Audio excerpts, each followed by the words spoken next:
স্ত্রীকে ভালোবাসা সহজ নয়। একটা সহজ উদাহরণ দিই, বুঝতে পারবেন। আমার বিয়ের পর মোবাইলের ওয়ালপেপারে আমার বউয়ের ছবি দেখেছিলাম। একবার বন্ধুদের আড্ডায় আমার এক বন্ধু সেটা দেখে ফেলে।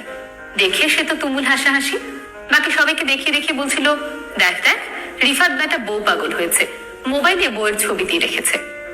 এটা দেখে আমার বন্ধু মহলে হাসির ধুম পড়ে গেল। ওদের হাসাহাসি দেখে আমি চরম বিব্রত হলাম। বিব্রত বোধ কাটিয়ে উঠতে আমি তাদের বললাম, আরে না না, তোরা যেমন ভাবছিস তেমন কিছুই না। আমি আসলে অন্য একটা ছবি সিলেক্ট করতে গিয়ে ভুলে এই ছবিটা পোস্ট হয়ে গিয়েছে, দেখ এখনই ডিলিট করে দিচ্ছি। এটা বলে বন্ধুদের সামনে আমার বউয়ের ছবি ডিলিট করে সেখানে বন্ধুদের সঙ্গে তোলে একটি ছবি দিলাম।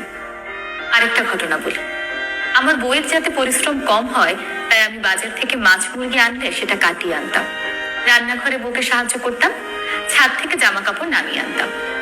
মা এই ব্যাপারগুলো লক্ষ্য করতেন, কিছু বলতেন না, তবে মায়ের চোখ দেখে বুঝতে পারতাম মা ব্যাপারগুলো পছন্দ করছেন না।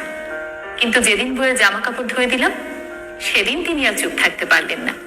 একদম কাটা কাটা উচ্চারণে বললেন, কিরে বিয়ে করতে না করতে বউ পাগল হয়ে গেছিস? আমরা এসব কাজ আর সারা জীবন করিনি। এমন না আমি কাজে শুধুমাত্র আমার স্ত্রীকে সাহায্য করতাম, আমি আমার মাকেও সাহায্য করতাম। কিন্তু কেন জানি না স্ত্রীকে সাহায্য করাটা মা খুব একটা পছন্দ করতেন না। আমি বউ পাগল এই খবর আমার মায়ের কাছ থেকে চলে গেল আমার খালাদের কাছে। খালাদের কাছ থেকে পুরো আত্মীয় মহলে রটে গেল আমি নাকি বউ পাগল।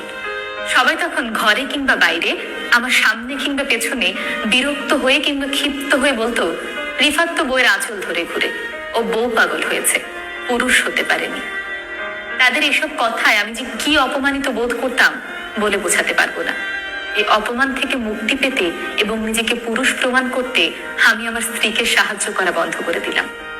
আরেকটা ঘটনা বলি, বিয়ের পর প্রথম প্রথম অফিসে লাঞ্চ আওয়ারে বউকে কল দিতাম, খোঁজ খবর নিতাম ও খাওয়া দাওয়া করেছে কিনা। সেও আমাকে কল দিত। আমাদের এই ফোনের কথোপকথন আমি কলিগদের দৃষ্টি এড়িয়ে করতাম। কিন্তু একবার কিভাবে যেন একজন কলিগ টের পেয়ে যায়, তারপর তিনি পুরো অফিস করে ফেলেন। তখন সবাই বলতে লাগলো, রিফাত সাহেব বউ পাগল। তখন সবাই আমাকে দেখলে কেমন যেন ঠোঁট টিপে টিপে হাসতো। কি জ্বালাময়ী ছিল সেই হাসি।